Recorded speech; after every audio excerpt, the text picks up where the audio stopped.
Assalamualaikum warahmatullahi wabarakatuh. Perkenalkan kami dari kelompok 4 akan membahas hasil paparan penelitian kami yaitu mengenai penelitian pola konsumsi antara pedagang pria dan juga pedagang wanita.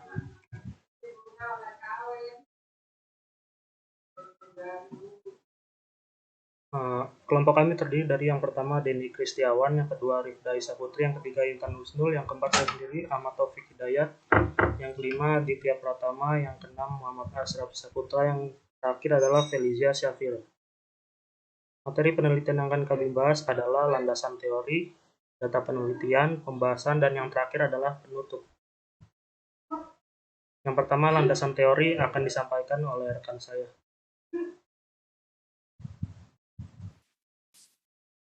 Baik, di sini saya akan menjelaskan teori konsumsi menurut Keynes.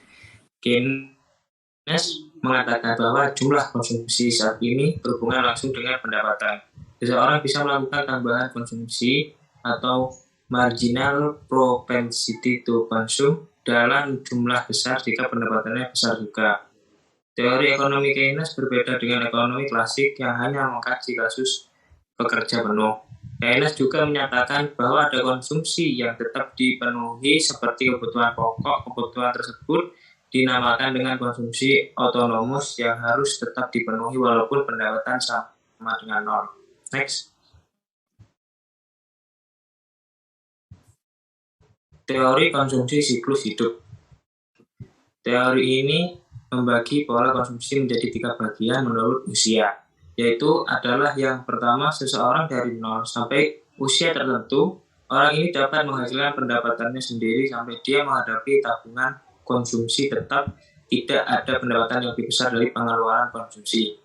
Yang kedua adalah menghadapi persaingan, dan yang terakhir adalah orang-orang yang semakin tua dan tidak bisa mencari nafkah, tetapi mereka harus menghadapi tabungan. Selanjutnya akan dilanjutkan oleh rekan saya. Baik, terima kasih. Selanjutnya saya akan menjelaskan mengenai teori konsumsi hipotesis pendapatan relatif. Terdapat 2 hipotesis terkait teori ini. Yang pertama, selera barang konsumsi dalam masyarakat saling bergantung. Artinya, upaya pengeluaran tetangga mempengaruhi pengeluaran rumah tangga. Yang kedua, belanja konsumen tidak dapat diubah. Berarti naik turunnya pendapatan mempengaruhi pengeluaran. Next. Selanjutnya yaitu teori konsumsi hipotesis pendapatan permanen. Teori ini terbagi menjadi 2, yaitu pemasukan permanen adalah pemasukan yang tepat dalam nominal dan jangka waktu penerimaan yang sama, misalnya gaji dan pendapatan. Yang kedua, pemasukan menengah yaitu pemasukan yang tidak terprediksi sebelumnya, dapat bernilai positif maupun negatif.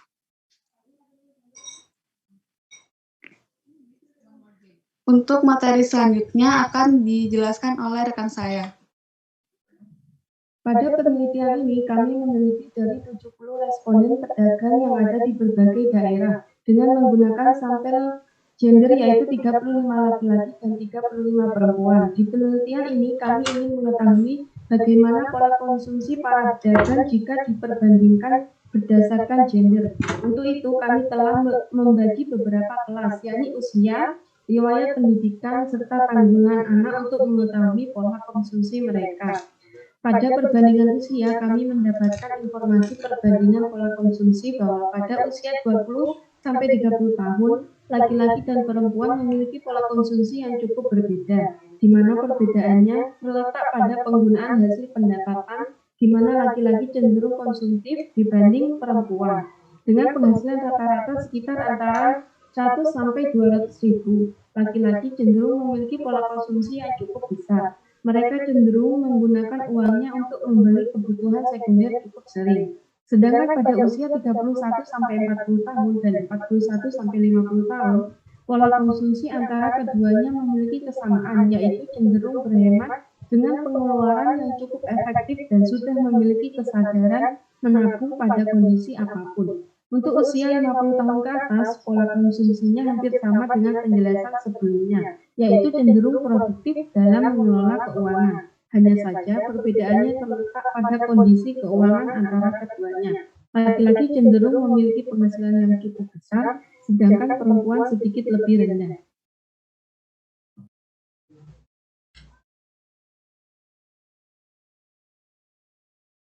Baik, jadi selanjutnya ada riwayat pendidikan. Pada riwayat pendidikan ada yang kami teliti ada tingkat SD, tingkat SMP, dan juga tingkat SMA. Pada tingkat SD, laki-laki pendapatannya cenderung sama dengan perempuan. Tapi walaupun demikian, pola konsumsi laki-laki pada riwayat pendidikan terakhir SD lebih terjaga dibanding perempuan. Sedangkan pada tingkat SMP sampai SMA, pola konsumsinya cenderung sama, tapi laki-laki memiliki pendapatan yang lebih besar daripada perempuan. Selanjutnya akan dijelaskan oleh rekan saya. Baik, selanjutnya adalah tanggungan. Di sini para pedagang yang memiliki 1 sampai 3 anak, tanggungan hidup mereka ini pendapatan perempuan cukup lebih besar dibandingkan dengan laki-laki. Karena pada kondisi ini perempuan rata-rata memiliki penghasilan tambahan dari selain pendapatan mereka, yaitu penghasilan dari suami mereka yang juga bekerja. Sedangkan laki-laki rata-rata tidak memiliki penghasilan tambahan sama sekali. Dengan ini, kami mendapatkan informasi bahwa perempuan pada kondisi ini mereka cenderung lebih hidup konsumtif dibanding laki-laki yang sangat menjaga penghasilannya. Hal itu tapi tidak berlaku di kalangan pedagang yang memiliki tanggungan para anak. Keduanya cenderung sama karena memiliki tanggungan yang lebih besar dari sebelumnya. Sedangkan para pedagang yang belum menikah, pendapatan dan pola konsumsi laki-laki cenderung lebih besar dibanding dengan perempuan. Selanjutnya saya serahkan.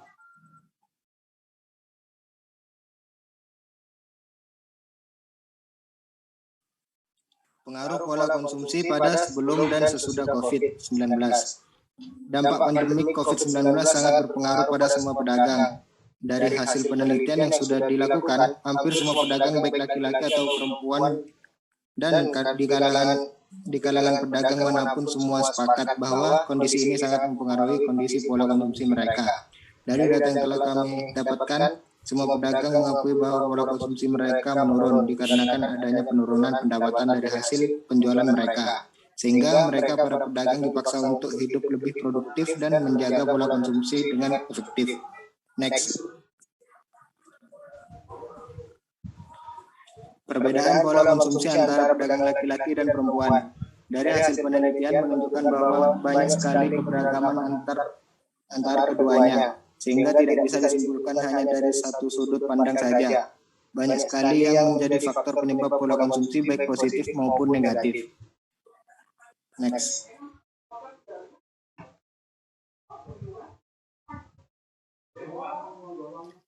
Baik, di sini saya akan menjelaskan kesimpulan yang dapat kelompok kami simpulkan. Dari data yang telah disajikan dari penelitian kami, ada beberapa faktor yang menjadi pembeda pola konsumsi antara pedagang laki-laki dan perempuan, yaitu seperti umur, riwayat pendidikan terakhir, tanggungan, dan lokasi tempat tinggal.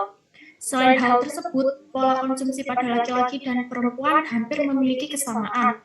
Yang menjadi pembela antara keduanya yang paling sering ditemukan adalah pedagang laki-laki, di mana pola konsumsinya lebih dibebankan sebagai tulang punggung keluarga. Berbeda dengan wanita yang hanya sebatas membantu pendapatan lebih dari suami mereka. Jadi, pedagang laki-laki cenderung memiliki pola konsumsi kebutuhan pokok yang lebih besar.